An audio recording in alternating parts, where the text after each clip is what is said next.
لبيك يا حسين، لبيك يا حسين، لبيك يا حسين، لبيك يا حسين،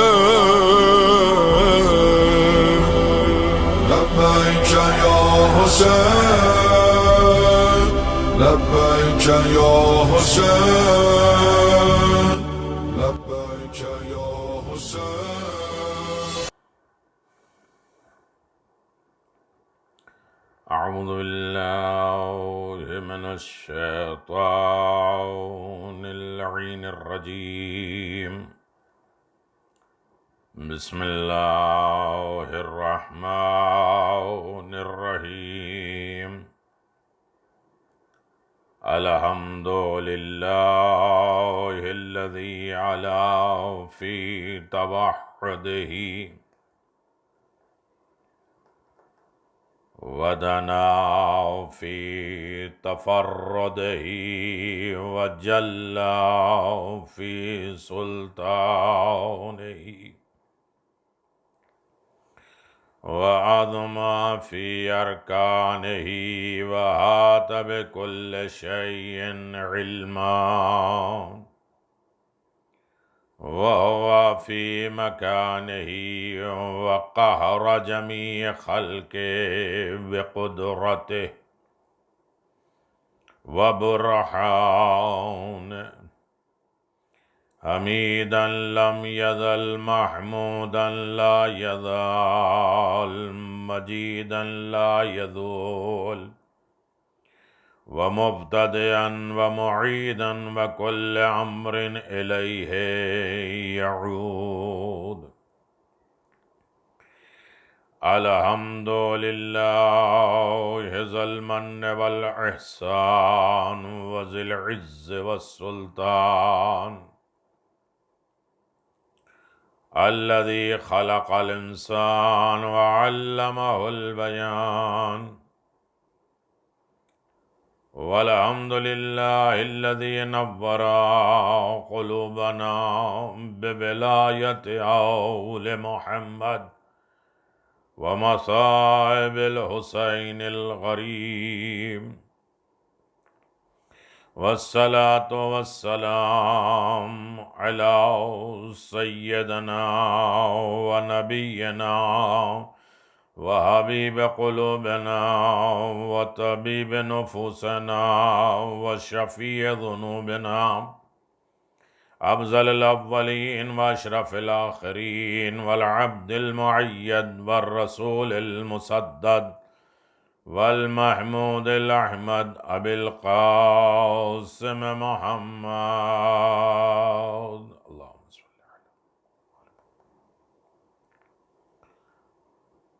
خصوصا صلاة والسلام بالولاية المنصوص بالوصاية يعصوب الدين سيد الوسيين وسيدة الجليلة المخدومة المحرومة عن حق ميراث أبيها، وسبطين الإمامين الحسن والحسين سيدا شباب أهل الجنة، وآله الأئمة المعصومين حجج الله، لا سيما على الحق الجديد وطلعة الرشيد، مهدي الأمم جامع الكمم منتظر المهدي عجل الله تعالى فرجك، وآله الطيبين الطاهرين المعصومين المنتجبين، ولعنة الله على أعدائهم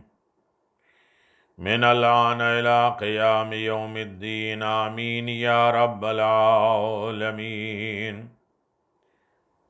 أما بعد، فقد قال الله تبارك وتعالى في محكم كتابه المبين وهو أصدق الصادقين وقوله الحق. بسم الله الرحمن الرحيم. وَلَلْآخِرَةُ خَيْرٌ لَكَ مِنَ الْأُولَىٰ وَلَسَوْفَ يُعْطِيكَ رَبُّكَ فَتَرْضَىٰ۔ صلوات بر محمد۔ عزاداران مظلوم کربلا، امام مظلوم کربلا کے چاہنے والوں، یہ عزاداری، یہ عظیم دولت، یہ عظیم سرمایہ، یہ نعمت الہی جس کا نام عزاداری ہے، یاد امام، پیغام امام، نصیحت امام کو ہم اپنی ساری عبادتیں سمجھ کر انجام دے رہے ہیں۔ ہماری جو گفتگو شاہ خراسان کے عشرے میں نصرت اور شفاعت، یہ عطیہ الہی ہے، اللہ تبارک و تعالیٰ کی طرف سے بہترین گفٹ اور تحفہ ہے۔ اپنے تیسرے منزل پر رواں و دواں ہے، جاری و ساری ہے۔ نصرت کس کی ہے، مدد کس کی ہوگی، اور شفاعت کس کی ہوگی؟ اللہ نصرت اور شفاعت کسے عطا کرے گا؟ کس کو یہ تحفے عنایت کرے گا پروردگار؟ ابھی تک جو گفتگو آپ حضرات کی خدمت میں جاری و ساری تھی کہ اللہ نے کہا ان تنصروا اللہ ینصرکم یثبت اقدامکم، اگر تم ہماری نصرت کرو گے، ہماری مدد کرو گے تو ہم بھی تمہاری مدد کریں گے، تم ہماری مدد کرو تو ہم تمہاری مدد کریں گے، اگر تم نے ہماری مدد نہیں کی ہے تو ہم بھی تمہاری مدد نہیں کریں گے۔ اب اللہ تبارک و تعالیٰ نے کہا کہ میری نصرت، میری مدد کس کو ہوگی؟ جو مجھے راضی کر لے گا، سارا کام میری خوشنودی کے مطابق کرے گا۔ اب اللہ کو راضی کرنے کے طریقے کیسے ہیں، یہ بات کل آپ کی خدمت میں گزارش ہوئی تھی۔ اللہ کو، خدا کو راضی ہونے کی علامتیں کیا ہیں؟ بندہ خدا کی قضاء و قدر کے تمام فیصلے پہ راضی ہو جائے، خدا اس سے راضی ہو جاتا ہے۔ اللہ کے ہر فیصلے پر، اس کی قدر اور قضاء کے فیصلے پر بندہ راضی ہو جائے تو خدا راضی ہو جاتا ہے۔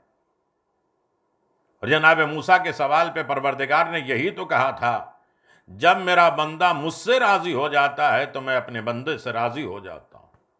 اب مسئلہ یہ ہے کہ بندہ خدا سے راضی ہوتا ہی نہیں ہے، یہ ایسا کیوں، وہ ویسا کیوں، یہ کیسے ہو گیا تو وہ کیسے ہو گیا، یہ بات سمجھ میں نہیں آتی، وہ سمجھ میں نہیں آتی، ہم تو یہ عبادت کرتے ہیں، ہم تو یہ زیارت پڑھتے ہیں، ہم تو یہ عمل کرتے ہیں، ساری مصیبتیں، ساری تکلیفیں ہمارے ہی ذمے کی ہیں۔ جب بندہ خدا کے فیصلے پہ راضی نہیں ہوتا ہے تو خدا اس کے معاملات پہ راضی نہیں ہوتا ہے۔ یہاں تک بات آئی تھی میرے عزیزوں، میں آگے بات بڑھا دوں، اور یقیناً اس کی گہرائیوں میں آپ جا چکے ہیں، اور ان گہرائیوں کے نتیجے میں آپ یہاں تک پہنچے ہیں کہ خدا جب راضی ہوتا ہے اور خدا کی رضا ہوتی ہے تو نصرت الہی ملتی ہے، پروردگار کی مدد ملتی ہے، اور جسے پروردگار کی مدد اور دنیا میں سفارش ہوتی ہے تو آخرت میں شفاعت ہوتی ہے۔ اگر دنیا میں اللہ سفارش نہیں کرے گا کسی کے ذریعے تو آخرت میں بھی شفاعت نہیں ہوگی۔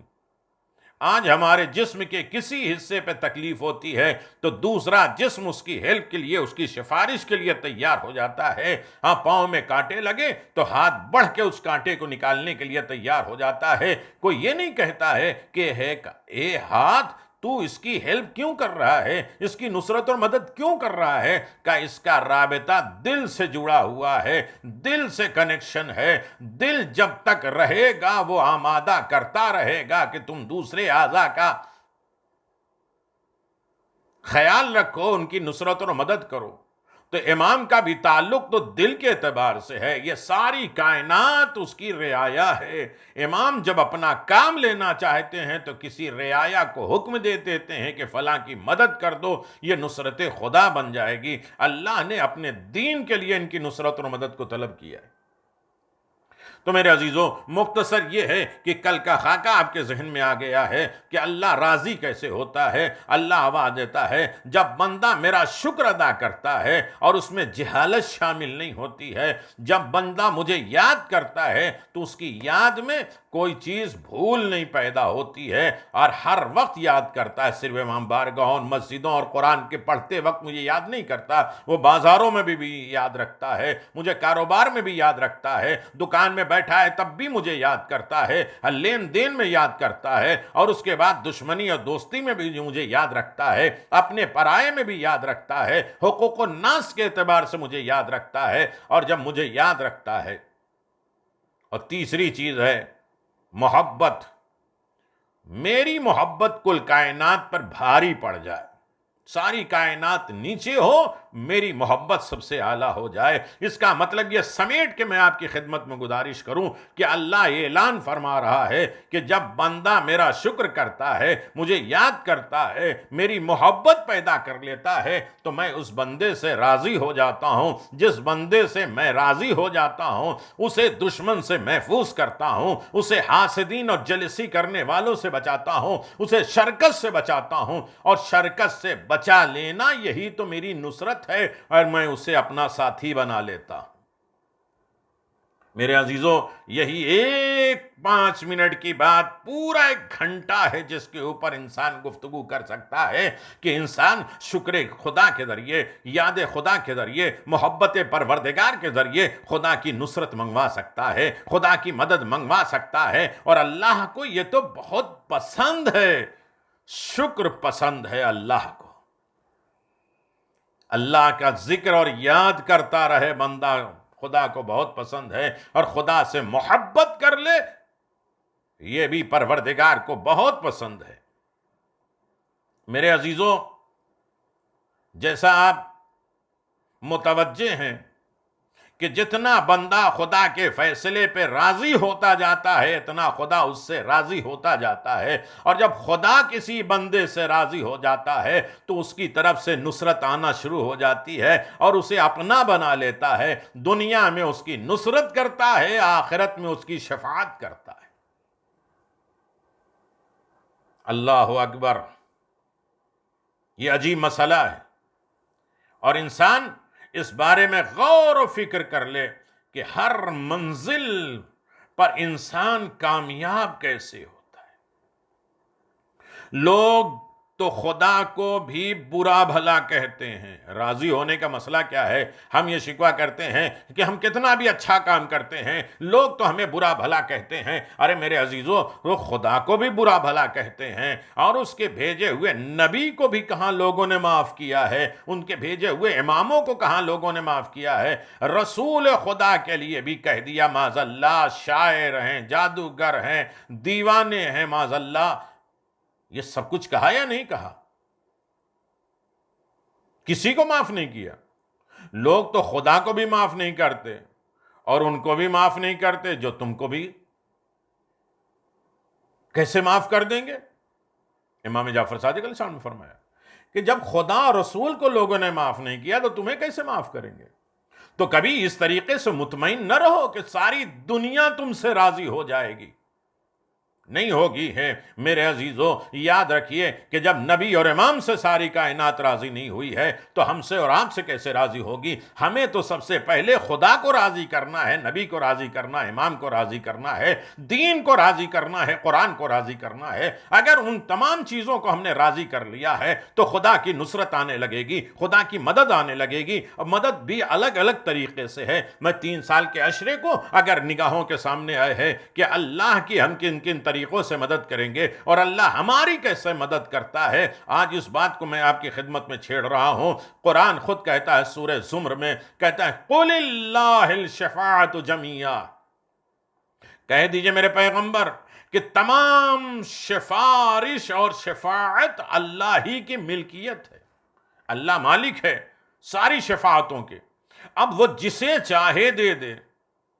اللہ عزتوں کا خزانہ اس کے پاس ہے، جسے چاہے وہ تعز من تشاء وہ تذل من تشاء۔ اس نے کہا وہ عزت جمیعہ، اللہ کے پاس ساری عزتوں کا خزانہ ہے، اور جسے چاہے عزت دیتا ہے، جسے چاہے رسوا اور ذلیل کر دیتا ہے۔ اسی طریقے سے ساری شفاعت اللہ کے اختیار میں ہے، اللہ ہی کی ملکیت میں ہے۔ اب جسے وہ چاہے وہ دے دے کہ تمہارے ذریعے سے شفاعت ہوگی۔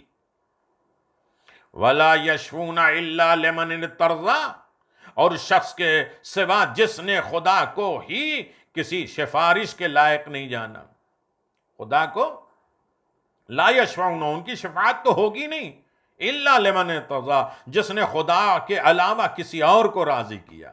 ہمارا وہ دوست راضی ہو جائے، ہمارا وہ پارٹنر راضی ہو جائے، ارے ان کے ساتھ نہیں اٹھے بیٹھیں گے، ان کا نہیں کھائیں گے تو وہ ناراض ہو جائیں گے۔ ارے میرے عزیزو، اگر وہ ناراض ہو جائیں گے تو دیکھا ہے کہ خدا تو راضی ہو جائے گا، اگر اس کو ناراض کر دیا ہے تو باقی سب ناراض ہو جائیں گے۔ اسے گناہگاروں کو اگر راضی کریں گے تو کہاں قرآن ناراض ہوگا، دین ناراض ہوگا، رسول ناراض ہوں گے، امام ناراض ہوں گے، شریعت ناراض ہوگی، سارے صحیفے ناراض ہو جائیں گے۔ اب ہم یہ دیکھ لیں کس کی ناراضگی میں فائدہ ہے اور کس کی ناراضگی میں نقصان ہے، اور خدا کی رضا میں یہاں بھی فائدہ ہے وہاں بھی فائدہ ہے، یہاں نصرت ملے گی وہاں شفاعت ملے گی۔ صلوات و محمد و آل محمد۔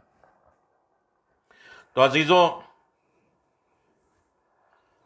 میں قیامت کے دن کنز الاموال کتاب میں حدیث موجود ہے کہ رسول خدا صلی اللہ علیہ وآلہ وسلم فرماتے ہیں میں قیامت کے دن اس شخص کی ضرور شفاعت کروں گا جس کے دل میں مچھر کے پر کے برابر بھی ایمان ہو۔ اللہ اکبر۔ شفاعت کس کی ہوگی میرے عزیزو؟ ایمانداروں کی ہوگی، چاہے مچھر کے پر کے برابر کیوں نہ ہو، اس کی بھی شفاعت ہوگی میرے عزیزو۔ اب یہ بحث الگ ہے کہ انسان یہ کیوں سوچتا ہے شفاعت کیوں ہوگی، بھائی اس کی سلطنت ہے، اس کی جنت ہے، اس کی مغفرت ہے، وہ جسے چاہے دے۔ ام یحسدون الناس علی ما آتاہم اللہ من فضلہ، تمہیں کیا ہو گیا کہ اللہ کی عطا پہ تم جلسی کرتے ہو، فضل کرتے؟ اللہ نے جو فضل کیا ہے اس کے اوپر جلسی کرتے ہو، تو جلسی کرنا ہے تو خدا سے کرو۔ اللہ کہتا ہے، اللہ کے نبی کہتے ہیں، جس کے دل میں مچھر کے پر کے برابر بھی ایمان ہوگا، قیامت میں اس کی ضرور شفاعت ہوگی، کتنا بڑا بھی گناہگار ہو۔ مختصر ایمان کیا ہے؟ یا علی حبک ایمان و بغضک کفر و نفاق، اے علی تمہاری ہی محبت تو ایمان ہے، تم سے دشمنی تو کفر و نفاق ہے۔ یعنی علی کی محبت ذرہ برابر بھی اگر کسی کے دل میں ہوگی تو اسے شفاعت ملے گی۔ اے محب اہل بیت، ناز کرو، فخر کرو کہ اللہ نے اس گھرانے میں ہمیں پیدا کیا ہے جہاں ہم نے آنکھ کھولی ہے، یا بطن مطہر پیٹ میں بھی ماں کی وہ یا علی، اور علی کی محبت، علی کا لگاؤ، اور ولایت علی ابن ابی طالب علیہ السلام سے ہم نے سرشار اپنے آپ کو کر لیا ہے۔ یہ نعمت ہے جس کا شکرانہ ادا کرنا ہے۔ تم خدا سے راضی ہو جاؤ، خدا تم سے راضی ہوگا، اور جب خدا راضی ہوگا تو نصرت خدا بھی ہوگی، شفاعت خدا بھی نصیب ہوگی۔ انبیاء کرام علیہ السلام ہر اس شخص کے بارے میں شفاعت کریں گے، ہر اس بندے کے بارے میں شفاعت کریں گے جو خلوص دل کے ساتھ یا لا الہ الا اللہ کی گواہی دیتا ہے۔ ہر اس بندے کی شفاعت کریں گے جو خلوص کے ساتھ، خالص نیت کے ساتھ لا الہ الا اللہ کی گواہی دیتا ہے۔ لیکن اتنا نہیں، اب چلیے لا الہ الا اللہ خراسان کا اشرا ہے، امام رضا علیہ السلام کی بارگاہ میں چلتے ہیں، شاہ خراسان چلتے ہیں، مولا یہ بتائیے کہ لا الہ الا اللہ اگر خلوص کے ساتھ ہم اللہ کی وحدانیت کی گواہی دے دیں گے تو ہماری شفاعت ہوگی؟ تو نیشاپور جاتے ہوئے امام رضا علیہ السلام نے خود فرمایا تھا لا الہ الا اللہ حسنی ومن دخل حسنی امن من عذابی، لا الہ الا اللہ ایک قلعہ ہے جو اس میں داخل ہو گیا وہ امان پا گیا، عذاب پروردگار سے امان پا گیا۔ لیکن تھوڑی دیر کے بعد پھر پردہ چاک کیا، آواز دیا لیکن بشرطہا وشروطہا وانا من شروطہا۔ دیکھیے لا الہ الا اللہ کہنے کی کچھ شرطیں ہیں، ان شرطوں میں سے ایک شرط ہم ہیں، یعنی لا الہ الا اللہ اس وقت فائدہ دے گا جب ہماری ولایت محبت تمہارے دلوں میں ہوگی۔ ان شرطوں میں ایک شرط یہ ہے کہ ہم ہماری امامت کا قائل ہو، ہماری ولایت کا قائل ہو، تو لا الہ الا اللہ تمہیں نجات دے گا، اور لا الہ الا اللہ جو انسان خلوص کے ساتھ کہے گا اس کی شفاعت بھی ہوگی۔ اگر یہ بات پہنچ رہی ہے، میں جلدی جلدی گزر رہا ہوں، نہ واقعات لے رہا ہوں، دیکھیے بڑی آسان مجلس ہو جاتی ہے، 2-4 واقعات اور معجزات لے لو، لیکن اس میں ڈیپ میں جا کر سارا خزانہ میں آپ کی خدمت میں دے رہا ہوں کہ اہل علم ہیں، اہل فکر ہیں، اور اس کی طرف توجہ کریں گے تو اس کی گہرائیوں میں، اس کے سرچ میں جائیں گے۔ اور آگے میں گزارش کر دوں، یہاں تک کہ ہے کہ انسان اس بارے میں غور کرے، فکر کرے۔ میں بس جلدی جلدی آگے بڑھاؤں تاکہ موضوع کسی طریقے سے سمٹ سکے۔ یہ بات تو مکمل نہیں ہو سکتی کہ نصرت کیا ہے اور شفاعت کیا ہے۔ جسے نہیں ملے گی وہ واویلا کرے گا، جسے نصرت خدا نہ ملے، اللہ تو اپنی نصرت کے لیے بھی بلا رہا ہے۔ جس پیغمبر کو بھیجا ہے وہ بھی کہتا ہے کون ہے میرا ناصر و مددگار، اور خیبر میں بلانا پڑا، احد میں بلانا پڑا، اور ناد علی پڑھنا پڑا، مظہر العجائب پڑھنا پڑا۔ جو اللہ اپنے دین کے لیے علی ابن ابی طالب کو، رسول اپنی حکومت کے لیے، اپنی نبوت کے لیے علی ابن ابی طالب کا سہارا لے رہے ہیں، تو کیا ہم گناہگار علی کی ولایت کے، علی کے نام اور ولایت علی ابن ابی طالب کی گواہی نہ دیں، قائل نہ ہوں؟ سنیں گے۔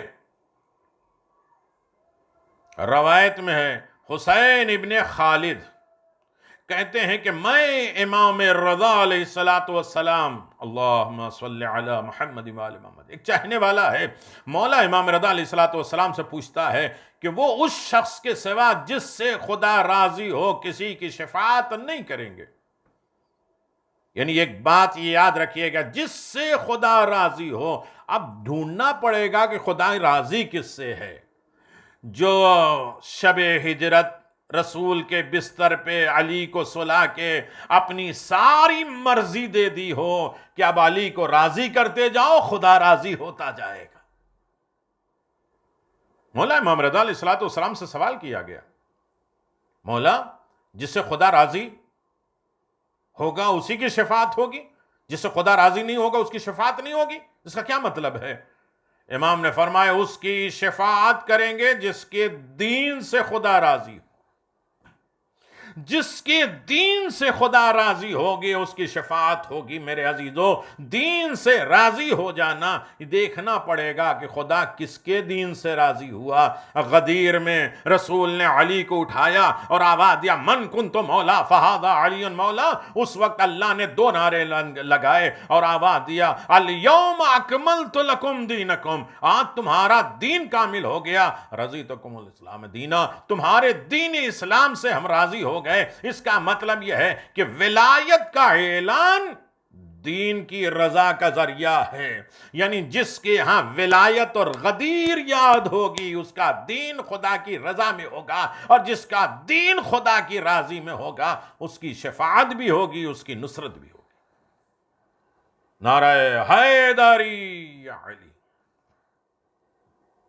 یعنی دین، جس دین سے خدا راضی ہے، دین اسی سے خدا راضی ہے جو ولایت علی ہو، محبت علی ہو۔ خواجہ اجمیری نے یہیں تک کہا تھا نا، دین است حسین دی پناہ است حسین، پورا کا پورا دین حسین ہے اور دین کی پناہ حسین ہے۔ دین کہاں بچنا چاہتا، ڈھونڈ رہا تھا، تلاش کر رہا تھا کہاں جائیں، در حسین پر آیا۔ تو تو ایک بات یاد آئی، جس کے دل میں مچھر کے پر کے برابر ایمان ہوگی اس کی شفاعت ہوگی، اور جس کے دین سے خدا راضی ہو جائے گا اس کی شفاعت ہوگی۔ دین سے کب راضی ہوا؟ جب غدیر میں مولا بنایا گیا۔ اے میرے پیغمبر، اگر اس سے نہیں پہنچایا تو کچھ نہیں پہنچایا، یعنی دین سے میں راضی نہیں ہوں گا۔ جب دین سے راضی نہیں ہوں گا تو شفاعت اور نصرت کہاں ملے گی؟ عزیزو، دین بلکہ روح دین حسین ہے۔ امام موسیٰ کاظم علیہ السلام نے فرمایا، جہاں دین کی باتیں لوگ کر رہے ہیں کہ یہ دین میں ہے یا نہیں، شریعت میں ہے یا نہیں، حسین روح دین ہے۔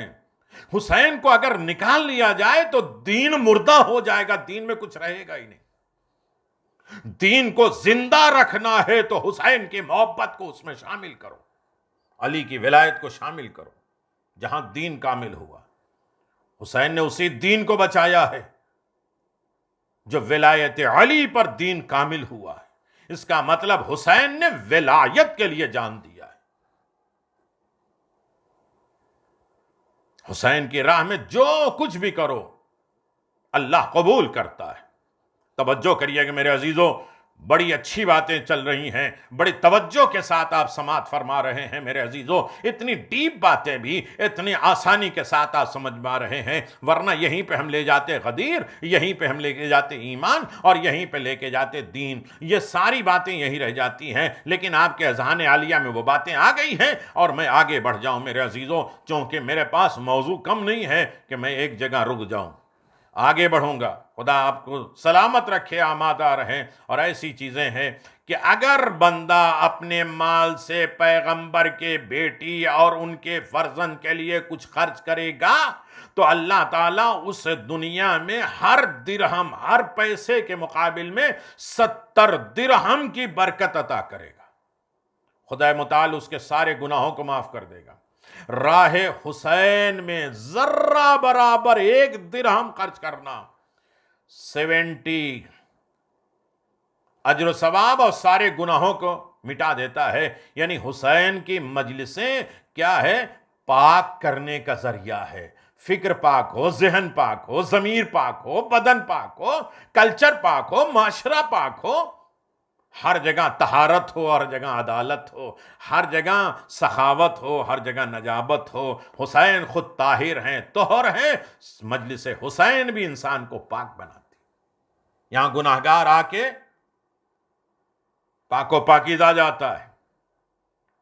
میرے عزیزوں، بہت سی باتیں آپ حضرات کے اذہان عالیہ میں ڈالنا ہے اور بہت سی باتیں آپ کی خدمت میں پہنچانا ہے۔ بس اتنا سمجھ لیجئے کہ اللہ تبارک و تعالیٰ کو یہ کیا ہے؟ اللہ تبارک و تعالیٰ کہتا ہے شکر کا طریقہ جس میں جہالت شامل نہ ہو، ذکر الہی جس میں بھول پیدا نہ ہو، محبت خدا جس میں دوسرے لوگ شامل نہ ہو، دوسروں کی محبت سے بہتر ہماری محبت ہو۔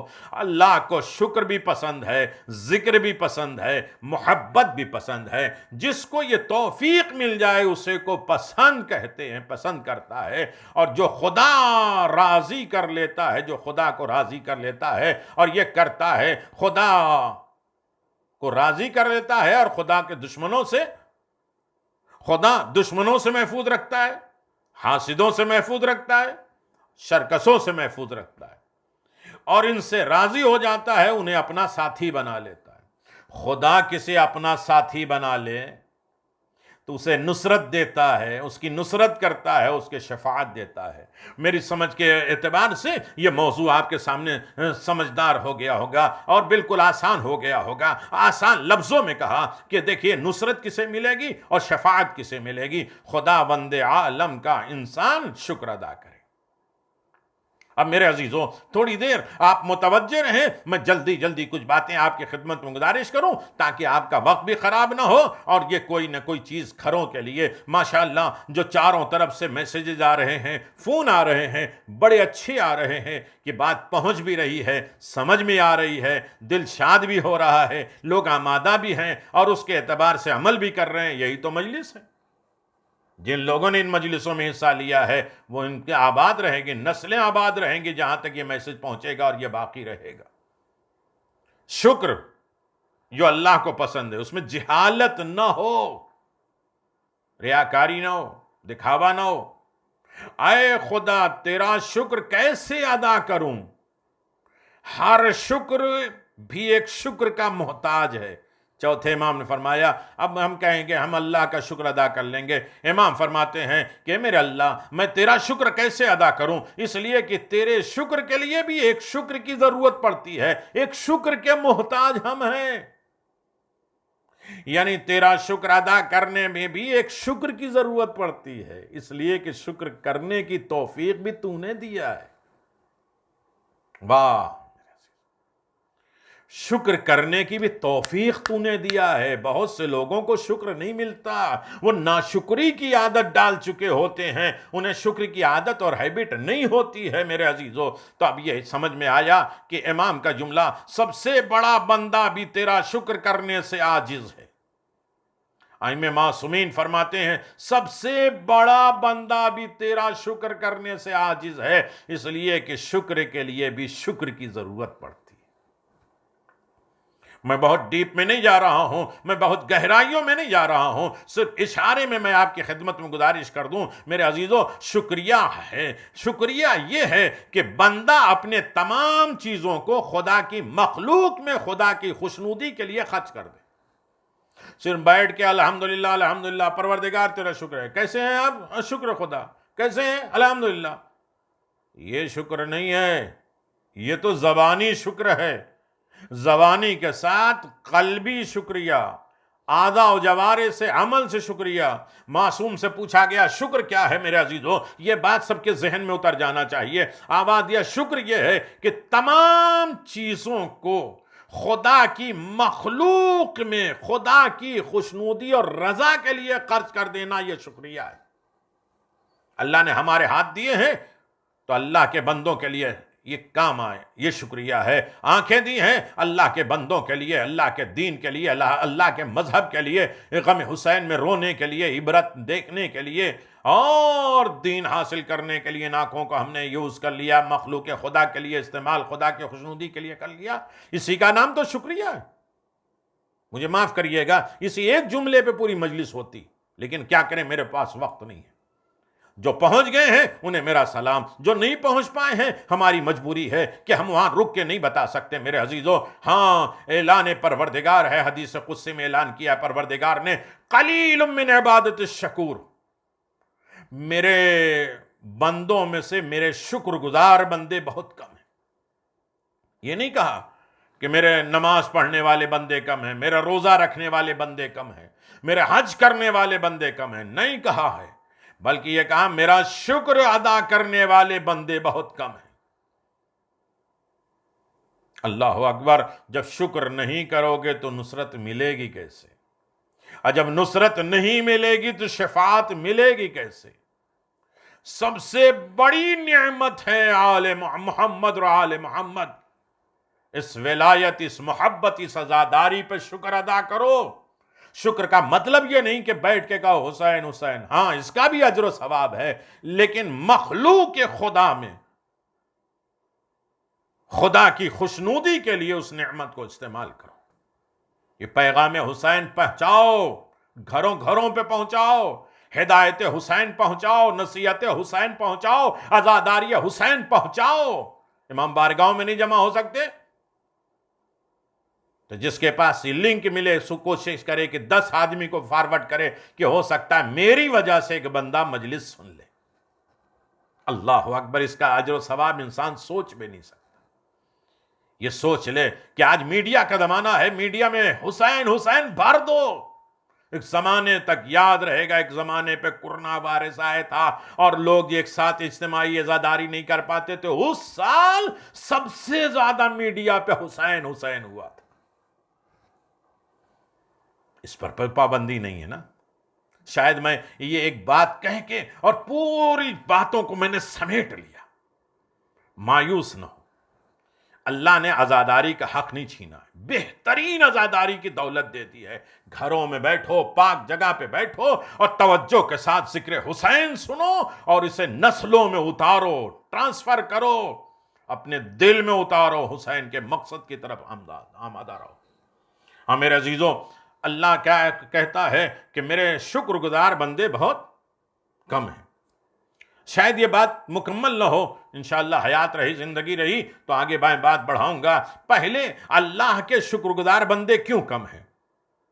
کہ پہلی وجہ یہ ہے میرے عزیزوں، بہت توجہ، پہلی وجہ یہ ہے شکر نہیں کرو گے تو خدا راضی نہیں ہوگا، اور جب خدا راضی نہیں ہوگا تو نصرت نہیں ملے گی، اور جب نصرت نہیں ملے گی تو شفاعت نہیں ملے گی۔ اس سے آسان زینہ میں طے کر کے آپ کو نہیں لے جا سکتا، بہت آسان کر دیا میں نے، چھوٹی سطح کی عقل والے بھی اسے اب آسانی کے ساتھ کاؤنٹ کر کے اس زینے کے اوپر چڑھ جائیں گے۔ عزیزوں، پہلی منزل پہ انسان شکر کیوں نہیں کرتا؟ جب نعمتوں کو حقیر سمجھتا ہے، نعمتوں کی حیثیت نہیں جانتا، نعمتوں کو بہت زیادہ آسان سمجھتا ہے۔ خالق مخلوق کی مل کر ہر نعمت بنی ہے۔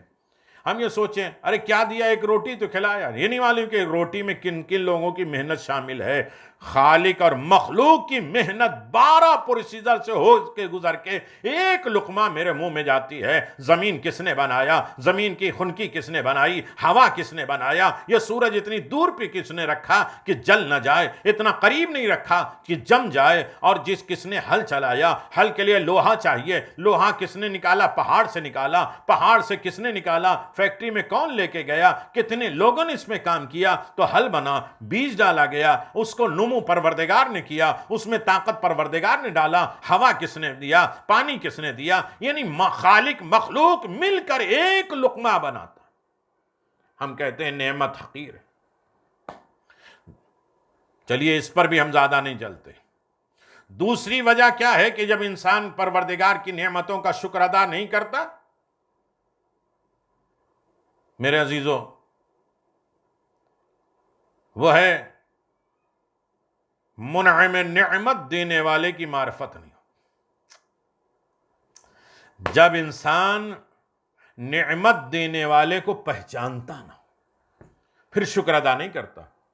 ہمیں کسی نے ایک پین دے دیا، ایک پھل دے دیا، بہت بڑا آدمی تھا، 10 سال میں نے قصیدہ اس کا گایا، ارے وہ آدمی مجھے پین دے رہا تھا، اس لیے کہ دینے والے کی ہمیں معرفت تھی۔ اگر خدا کی، رسول کے اور امام کی اسی طرح ہماری معرفت ہوگی تو ہم یہ ہر نعمت کی قدر کریں گے۔ یہ آنکھ اللہ نے دیا ہے، یہ زبان خدا نے دیا ہے، یہ فکر خدا نے دیا ہے۔ ہاں، دینے والے کو انسان نہیں پہچانتا، اس لیے نعمت کا شکر ادا نہیں کرتا۔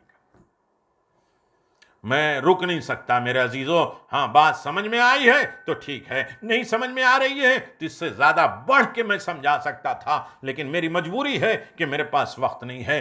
کچھ لوگ اپنے آپ کو نعمتوں کا مستحق جانتے ہیں، اس لیے شکر ادا نہیں کرتے۔ ارے آپ نے پیدا کیا ہے، باپ ہیں تو کھلائیں گے ہی، اب اللہ نے ہمیں پیدا کیا ہے تو دے گئی۔ ہم کہتے ہیں نا، منہ چیرا ہے تو کھلائے گئی، جب زندہ ہے تو دے گا۔ یہ ہم حقدار نہیں ہیں۔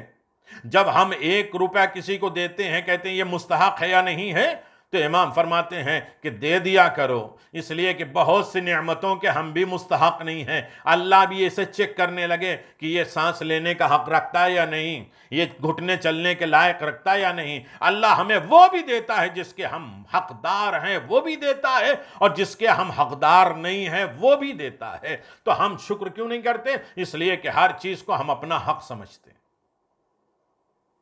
اس لیے ہم آج اس وبا بیماری میں بچے رہنے کے بعد بھی شکر ادا نہیں کرتے۔ ارے تو ہم تو اپنے آپ کو سیف رکھتے ہیں، ہم تو کہیں جاتے نہیں ہیں۔ ارے نعمت الہی کا شکر ادا کرو کہ اللہ نے ہمیں بچا کے رکھا ہے۔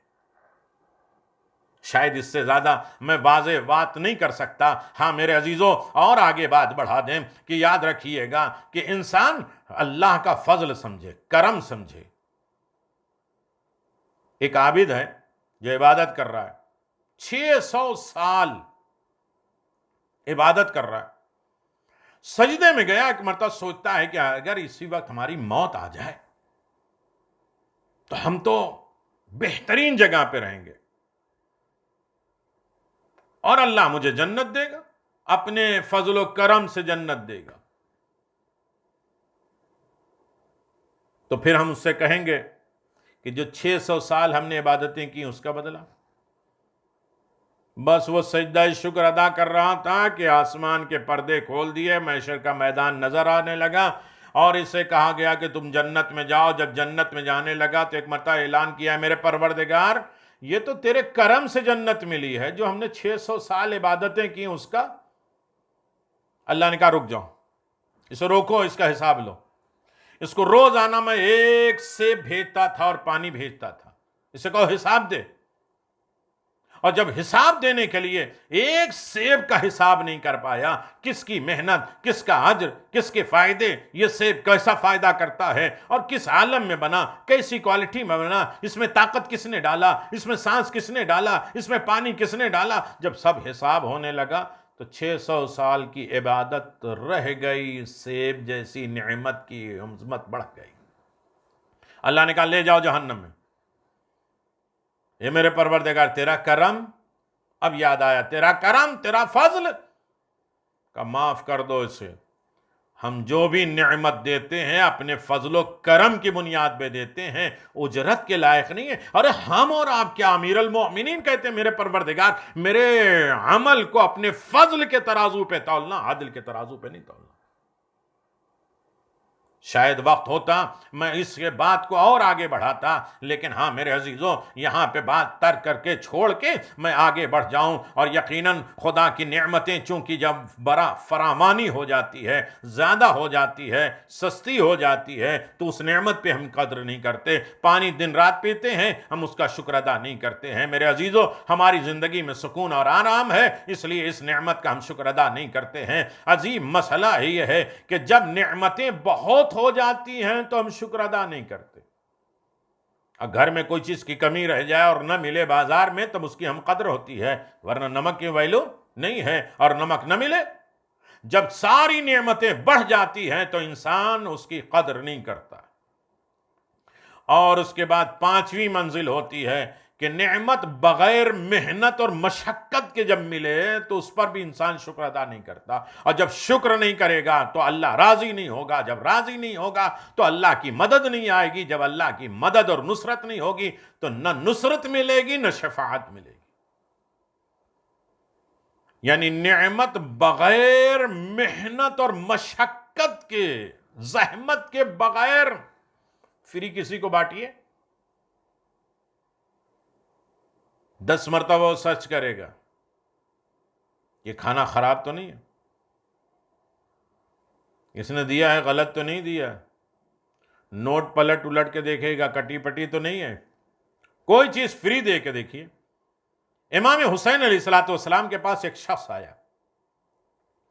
میرے عزیزوں، امام حسین علیہ السلام کے پاس ایک شخص آیا اور آ کے کہنے لگا کہ مولا مجھے ضرورت ہے اتنی۔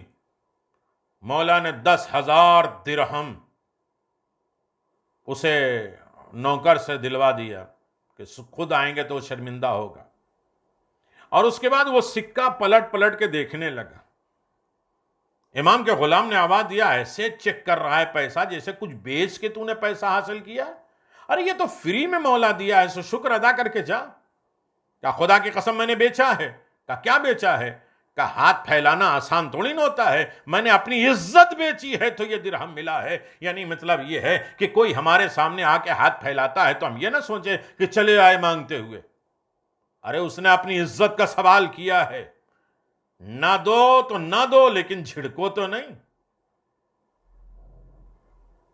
ہاں میرے عزیزوں، یہ نعمت الہی ہے جس کی ہمیں قدر کرنا ہے۔ نعمت الہی، شکر کی منزل، یاد الہی، محبت خدا، تینوں چیزوں کو اگر دیکھنا ہے تو کربلا آ جاؤ۔ کربلا میں کمال شکر بھی ہے، یاد کربلا یاد خدا بھی ہے، اور محبت خدا کی تو انتہا ہے۔ ہر شہادت کے بعد شہید کے وارث اس کے لیے شکر ادا کرتے۔ یاد خدا میں جناب فضہ نے کیا کہا تھا کہ اتنی زندگی دے دو کہ مجھے کربلا میں شہزادی زینب کا ساتھ دینا نصیب ہو. اور محبت حسین میں تو حسین نے انتہا کر دیا. محبت خدا میں حسین نے اصغر جیسے 6 مہینے کے بچے کو بھی راہ پروردگار میں دے دیا. یہ محبت کا نتیجہ ہے. خدا نے کیا کہا؟ ایسی محبت ہو جو اولاد پر بھاری ہو. حسین نے آواز دیا اولاد کیا، جوان ایڑیاں رگڑے، میں راضی ہوں، اس لیے کہ تیری محبت میں چاہیے. عزاداروں، کن کن باتوں کو میں آپ کی خدمت میں گزارش کروں. حضرت فاطمہ زہرا سلام اللہ علیہا کا ایک یہودی عورت کے گھر میں آنا، اللہ اکبر، یہ شکر بھی ہے، یاد خدا بھی ہے، محبت خدا بھی ہے.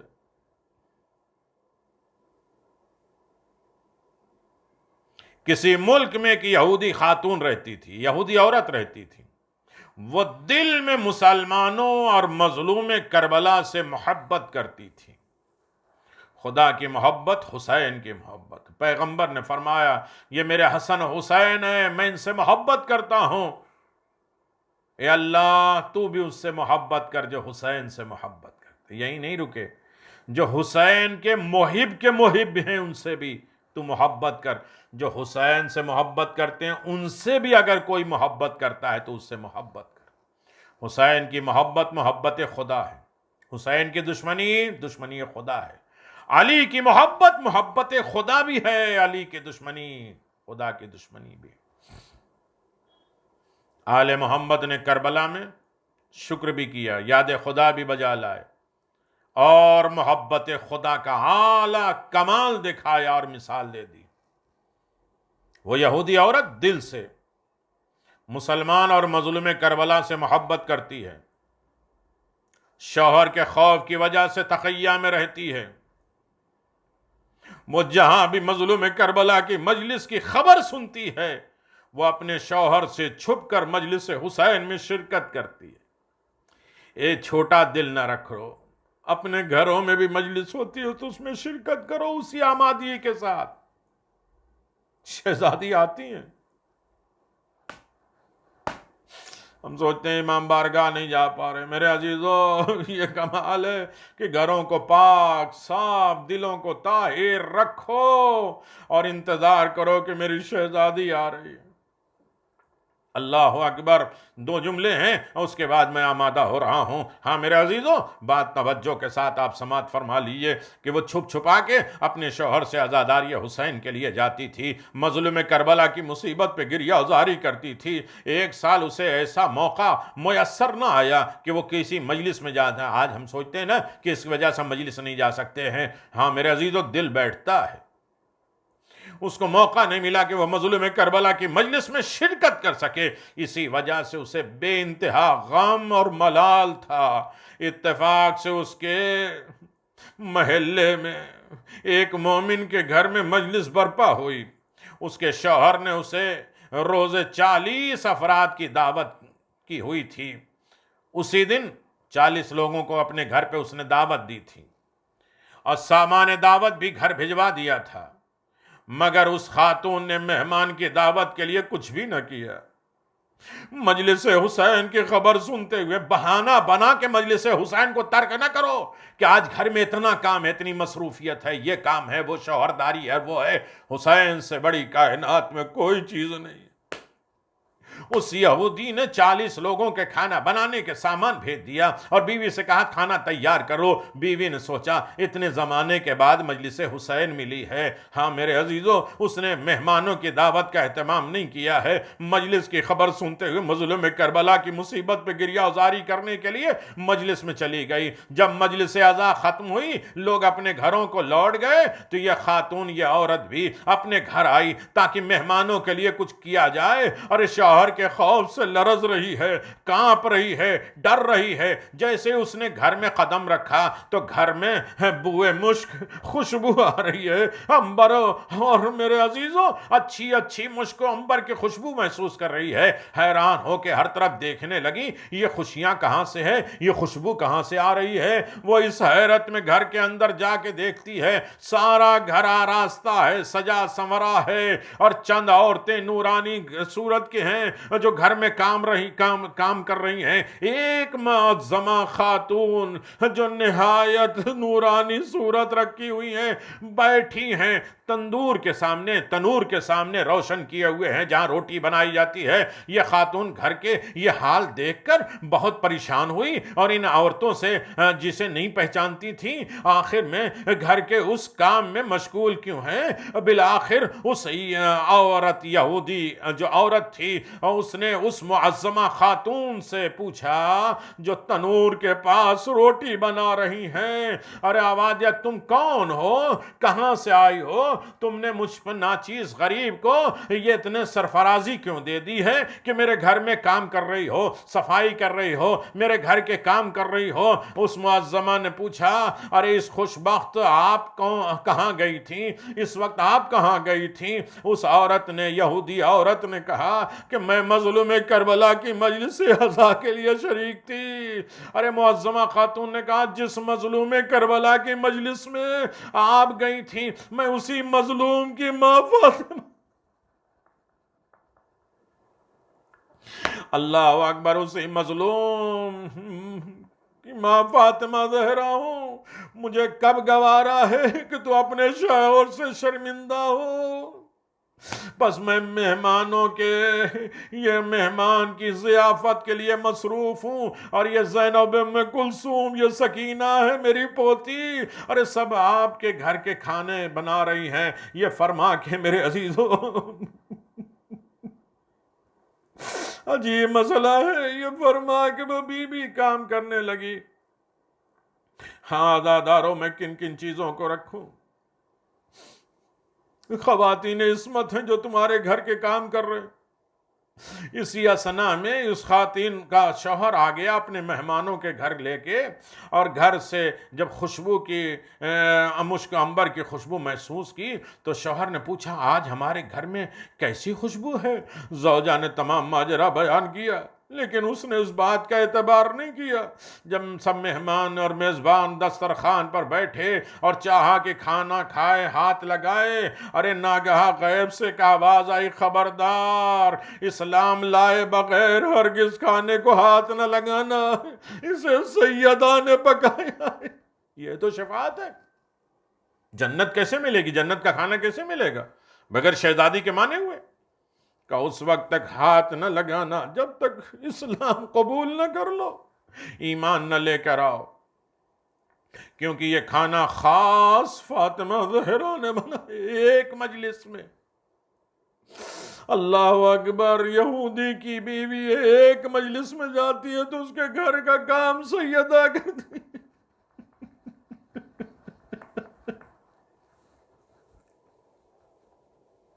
اے عزاداروں، اپنے گھر میں فرش بچھانے والوں، پریشان نہ ہونا، تمہارا کوئی کام نہیں رکے گا، اس لیے کہ حسین کی ماں کے لیے آپ نے کام کیا ہے۔ عزاداروں، یہ آواز سن کر وہ یہودی بہت پریشان ہوا۔ ارے یہودی کی بیوی نے دوبارہ تمام ماجرا بیان کیا۔ اس وقت وہ تمام یہودی صدق دل سے ایمان لے آئے اور عزادار یہ مظلوم کربلا میں مشغول ہو گئے۔ میرے عزیزو، شکر کے کتنے مقام ہیں تاریخ میں۔ ایک شکر کا مقام ایسے حسین کے چاہنے والے جانباز تھے کائنات میں جنہوں نے بتایا کہ شکر کس طریقے سے کیا جاتا ہے۔ ہاں میرے عزیزو، عجیب مسئلہ ہے، شکر کی منزلیں کمال کی منزلیں ہوتی ہیں، اور شکر کا عالم یہ ہے کہ انسان ان تمام چیزوں کا شکر ادا کرے۔ ہاں میرے عزیزو، حسین کربلا پہنچ گئے، حسین کربلا پہنچ گئے۔ عزادارو، کربلا کی منزل پہ ہے کہ یہاں قافلہ اترا، ہاں عزادارو یہاں قیام ہوا، اور حسین نے خبر دی ہے بہن زینب، ارے یہاں میرا خون بہے گا، اسی جگہ ہماری قبریں بنیں گی، میرے جد رسول خدا نے مجھے اسی جگہ کی خبر دی ہے، ارے میری ماں اس مقتل میں آ کے میرے ذوالجناح کو بتا کے گئی ہے کہ میرے حسین کو یہاں اتارنا۔ یہی اتارنا حضرت امام حسین اور قافلہ 2 محرم کو کربلا پہنچا، اور امام ان کے ساتھی اس جگہ پہ اتر گئے، اور لشکر ہور بھی اس جگہ پہ اتر گیا۔ ایک آخری روایت اور بات تمام میرے عزیزوں، جناب ام کلثوم نے اپنے بھائی امام حسین کے پاس آ کے کہنے لگیں، اے بھائی یہ بیابان ہے، مجھے اس جگہ سے خوف محسوس ہو رہا ہے۔ تو امام نے فرمایا، بہن جب ہم اپنے باپ علی مرتضیٰ کے ساتھ جنگ صفین کے لیے جا رہے تھے تو یہاں ہم نے قیام کیا ہے، میرے بابا حسن مجتبیٰ کی گود میں تھوڑی دیر لیٹ گئے سر رکھ کے، اور دیر سوتے رہے، اور میں بھی وہاں موجود تھا۔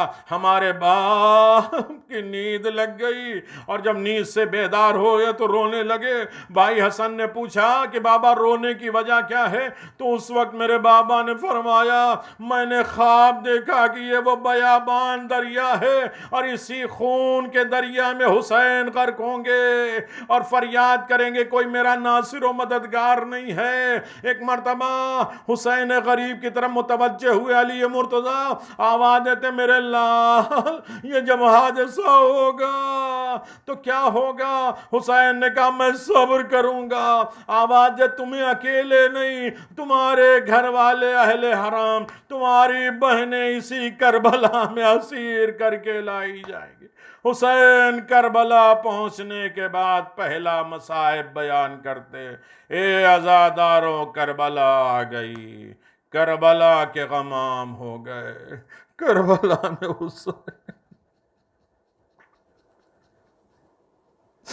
مقتل میں جمع ہو گئے۔ آواز، یا اللہ اسی کربلا میں شہید ہوں گا، تو راضی ہو جا ردن بقضائی، تو راضی ہوگا تو نصرت کرے گا، اور جب نصرت کرے گا تو ہمارے عزاداروں کی شفاعت کرے گا۔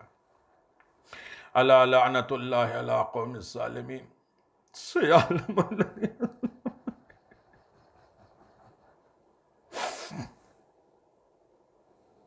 الا لعنت اللہ علی قوم الظالمین، سیعلم الذین ظلموا ای منقلب انا للہ و انا الیہ راجعون۔ ماتم حسین۔